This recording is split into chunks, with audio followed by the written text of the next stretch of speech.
Good day everyone, welcome to my channel. So in this video guys, we will talk about what is CPU scheduling is all about. Before we start, I would like to say thank you so much to all my viewers, silent viewers, and supporters in my channel. Thank you for watching my videos. If you're new with my channel and then you like this video, please hit the like button. Don't forget to share and please support my channel guys. If you're new by clicking the subscribe button. So let's begin.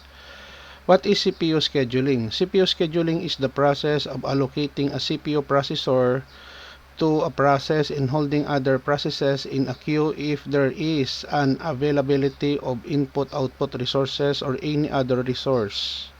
CPU scheduling helps in increasing the efficiency of a CPU and makes it faster and fairer as the CPU can execute multi-programs simultaneously and no job needs to wait in the queue.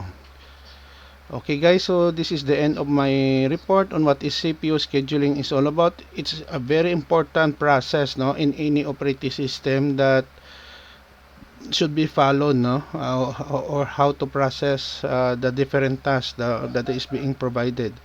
Thank you so much guys for watching. I hope that you have learned something new in this video. Please like, share, and don't forget to subscribe to my channel if you haven't yet subscribed. Thank you so much for watching. See you in the next video tutorial guys. This is your friend Jake saying bye bye for now.